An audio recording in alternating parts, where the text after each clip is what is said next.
सबसे पहले मैं आप लोगों का शुक्रिया अदा करना चाहूँगा कि एक इंतहाई शॉर्ट नोटिस पर आप लोगों ने यहाँ पर हमारे ऑफिस पहुँचकर अपना कीमती वक्त दिया।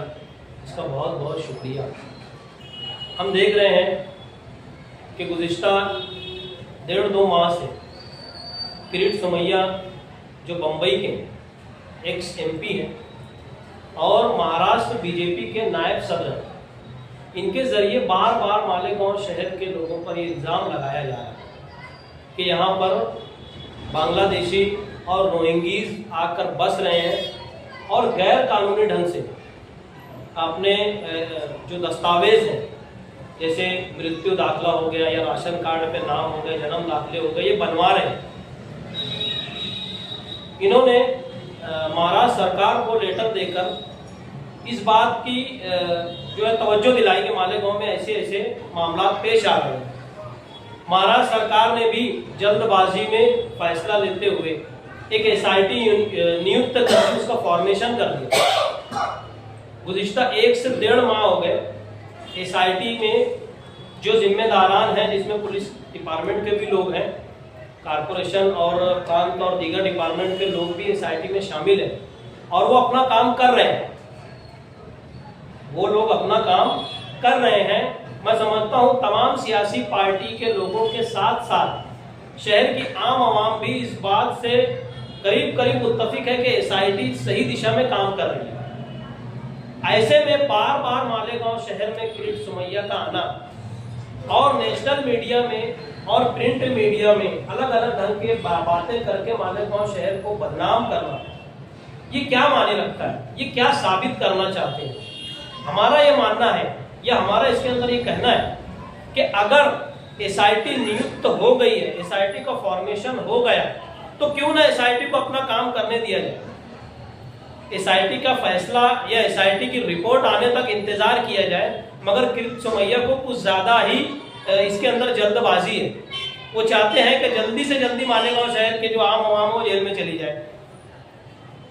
इसके अंदर देखने वाली बात यह है कि किरीट सोमैया अपने आप को SIT से ऊपर समझ रहे हैं या SIT को गैर संवैधानिक मान रहे हैं। हमने SIT को एक संवैधानिक तरीके से नियुक्त या फॉर्मेशन की हुई कमेटी तस्लीम कर लिया और हम कोऑपरेट कर रहे हैं, यानी शहर कोऑपरेट कर रहे हैं इस बात को।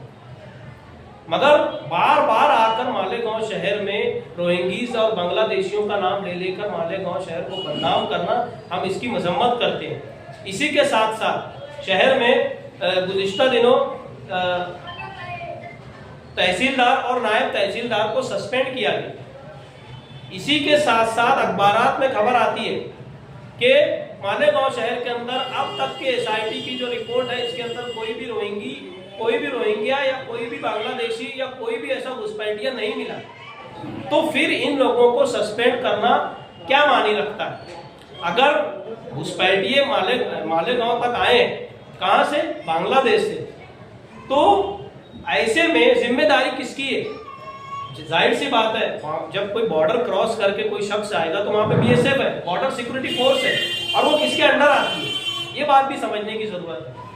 आज मुल्क का निजाम डिफेंस और गृह मंत्रालय अमित शाह जी के पास है और राजनाथ सिंह के पास है। ऐसे में अगर इलीगल इमिग्रेंट्स या गैर कानूनी तरीके से जो घुसपैठिए वो आ रहे हैं, तो ये जिम्मेदारी किसकी है? यकीनन ये सरकार की और सरकार की एजेंसीज की जिम्मेदारी है। मगर देखने में ये आ रहा है कि सिर्फ और सिर्फ पूरा ढेकड़ा मुसलमानों शहर के मालेगांव शहर के लोगों पर और मुसलमानों पर फोड़ने की कोशिश की जा रही है। हम इसकी मजम्मत करते हैं। आज हम देख रहे हैं कि आज भी वो मालेगांव में पूरा अपने फौज फाटों के साथ में और उन्होंने आज भी बदनाम करने की कोशिश की। हम इसकी मजम्मत करते हैं। आज हम देख रहे हैं कि दीगर पार्टी के जरिए, दीगर लोगों के जरिए एक गैर पॉलिटिकल प्लेटफॉर्म का फॉर्मेशन किया गया, उसकी तश्कील की गई।